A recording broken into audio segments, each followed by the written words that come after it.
Hi, welcome to my new channel, Hannah's High Desert Garden.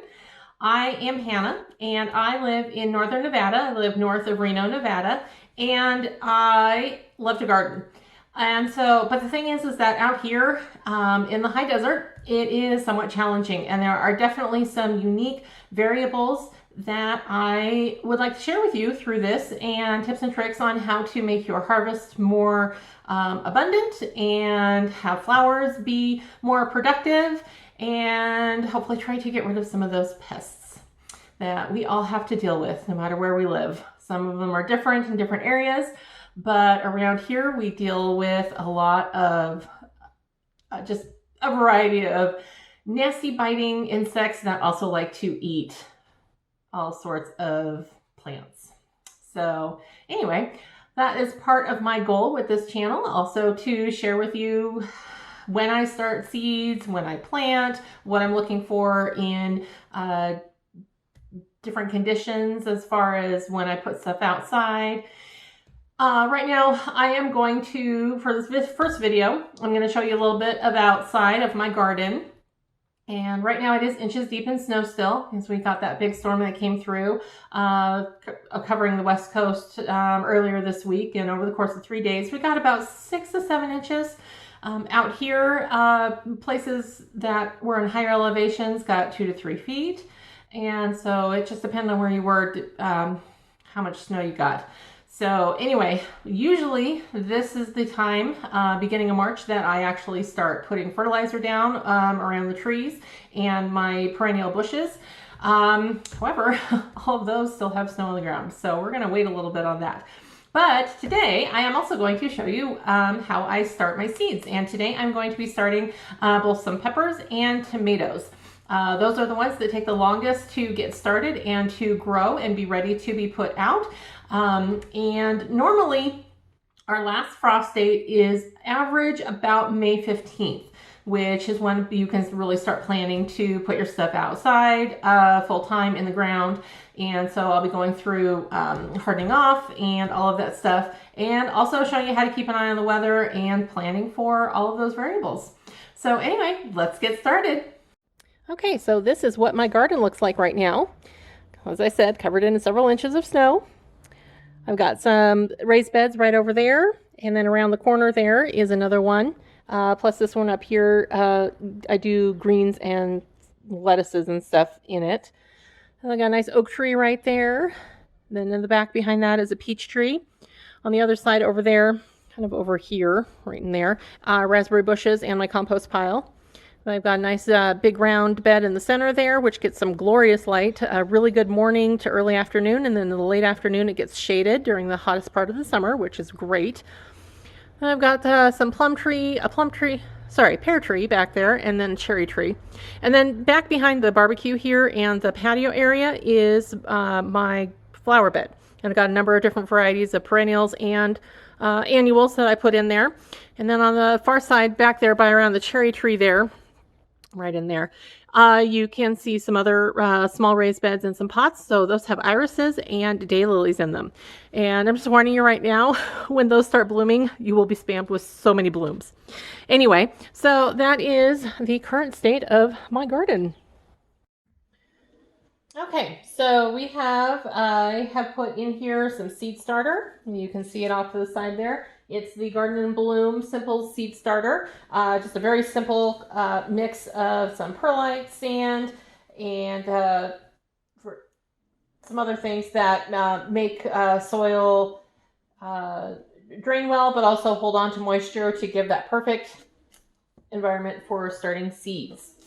So I'm going to put some water in it and let it set for a little bit to soak up, because we do want it to be moist when we put it in our trays.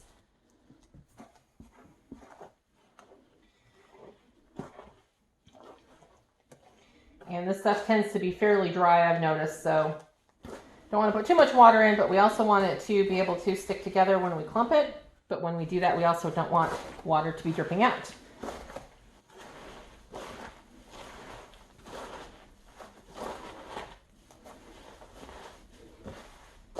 Okay.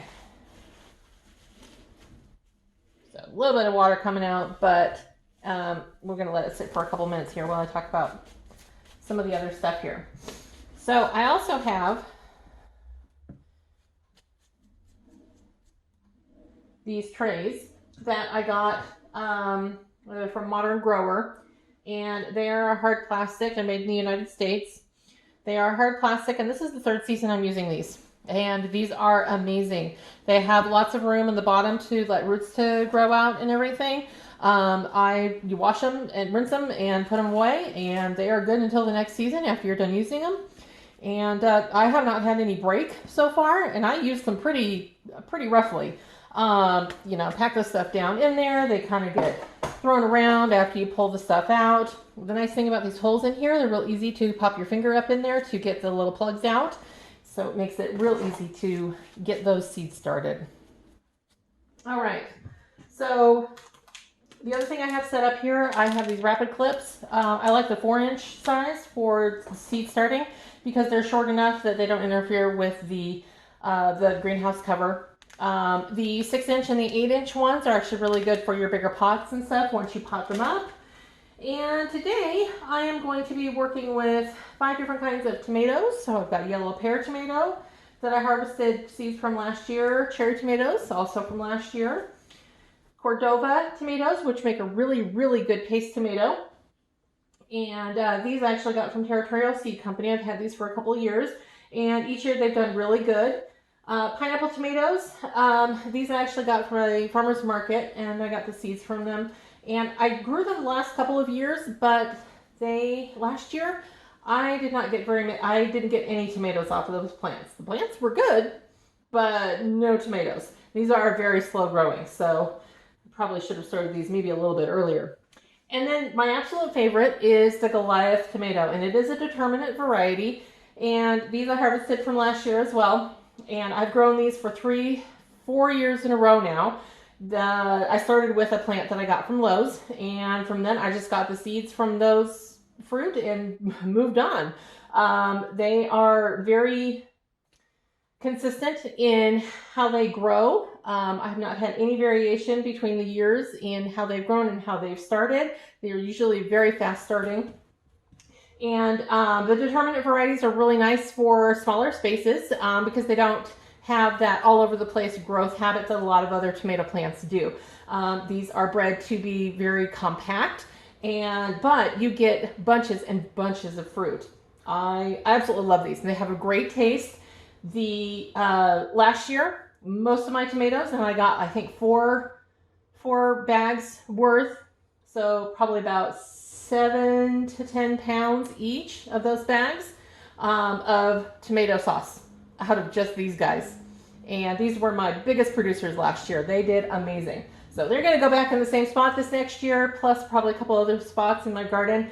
But these are definitely my go-to tomato for, they're really good to eat by themselves raw, but they also make a really good tomato sauce too. And then we're also going to be doing some jalapenos. This is botanical interest. I get these from Moana Nursery, which is my local nursery. This is not an ad, but I absolutely love their stores. They have about 3 in the Reno area. Then we're also doing ancho chilies and Anaheim chilies. And both of these all 3 of these did pretty well last year. I think I'm going to move them though, because I think they had too much shade last year, or some of the squash that I had near them were interfering. Peppers are really finicky that way. You need to have them kind of by themselves when they're growing. They do okay next to tomatoes, but there's something about what they need versus what some of the other plants need that doesn't really work very well together. So they're going to be in their own spot this year. So I've already done my labels and everything. Just a few letters just to tell me what it is and the date that I started them. So this has had a chance now to kind of soak in. Oh yeah, much better.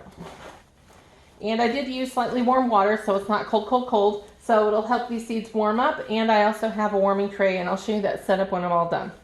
So, okay, yep, just a little bit of water coming out of that. Okay, so we're gonna go ahead and pop these guys full of soil.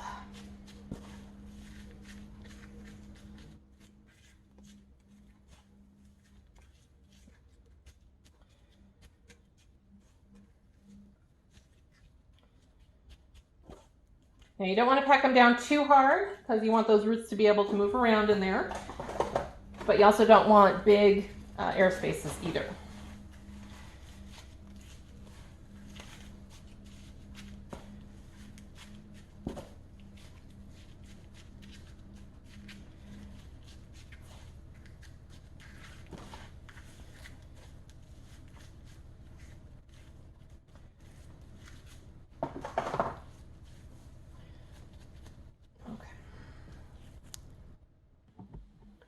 Okay, so I have finished all 6 of those trays.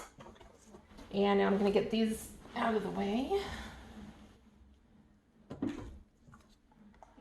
pull this guy up.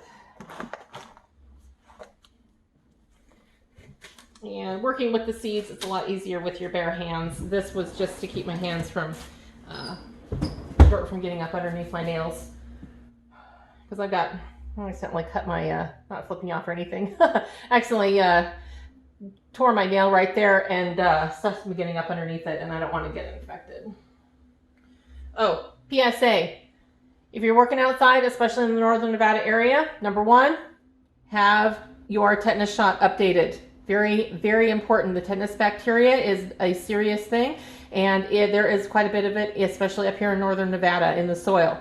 Number 2, wear gloves to help protect yourself, not just from cuts and stuff, but it also you can work longer without having hand conditions and stuff like that. So stuff like that is kind of personal choice, especially the gloves. I really prefer wearing gloves. Just it gives me a better grip, especially the leather gloves, and and I don't mind getting my hands dirty or anything. Believe me, I like playing in the soil. But when you do it a lot, you start to notice that there are issues. And so anyway, okay, PSA done. But definitely get that tetanus shot. All right, so we're gonna start with the tomatoes. And I have this handy dealy bob. I don't remember where I got it, but it's like the perfect size to just kind of make a little hole. And we're going down about 1 inch. And we're just making enough of a space to drop a couple of seeds in there. I'm gonna put 2 seeds per thing. That way we have, if one of them doesn't germinate, the other one hopefully will. Although with all of these, I have had mostly between 90 to 100% germination rate.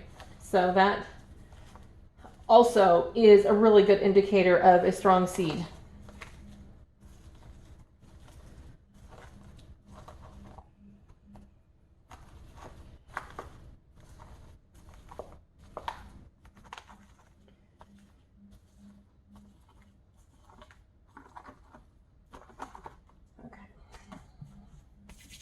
All right, so we're going to start with some tomatoes on the side here.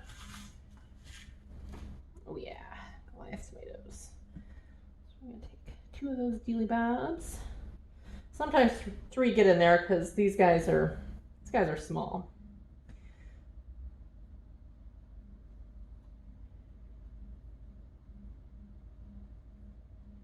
Okay, so that was all 6 of those.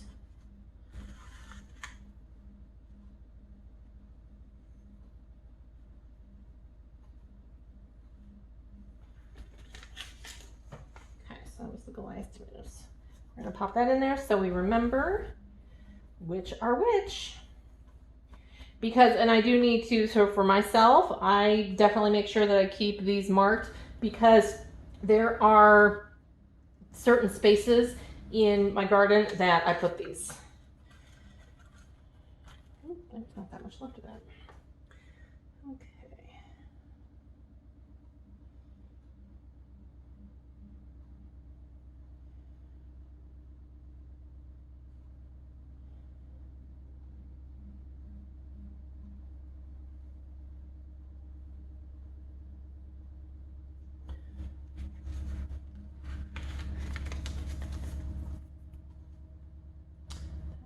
Pineapple, cover this back up.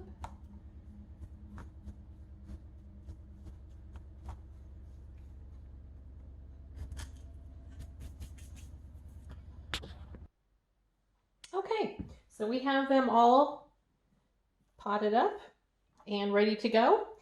And now I am going to put them in the space that I have for these, and I will show you that in just a second. Okay, so this is my seed starting station. This is the first year that I am using this area. We made some changes in our house last April after I started the seeds last year, and so didn't have the racks that I had before, where I could have the fancy grow lights sitting down on them and everything. This window gets a good 4 to 6 hours of direct sunlight through most of the spring. So we'll see how that works. If I start getting legginess in my seedlings, then I'll have to come up with something to get that fancy grow light over them again. I have an idea on how that's going to work, but I'm not going to cross that bridge until we actually have to come to it. Underneath it, I actually have a warming mat, which is plugged in down below. And what that does is actually keeps the bottom part between 72 to 75 degrees, which is actually a really good temperature for germination of these seeds, especially these guys that I've got going on. Over here, this is actually some daylily seeds that I got started and actually put in to soil on Wednesday, the 1st. So they're off to the side. I know which one is which. And one of them, the trays, this one had already been germinated and everything, so they actually had roots coming out. These guys, I'm not sure if they're going to germinate or not, so we'll see. Anyway, and then underneath part there is going to be storage for some of my other stuff. And this guy right here is actually a ginger plant. I need to trim him down and maybe harvest some of the roots too. We'll see. That's kind of a job right now, but I think that for now this will work very well. Okay, so thank you so much for watching today. I really hope you enjoyed it and got something out of it. Please like, subscribe, comment. I plan on having at least one video up a week, at least for the next couple of months. Once we get into May and once it gets planted in the ground, there may be a lot more coming your way as we get into the full growing season. Anyway, until then, have a great rest of your day and enjoy your weekend. Take care. Bye.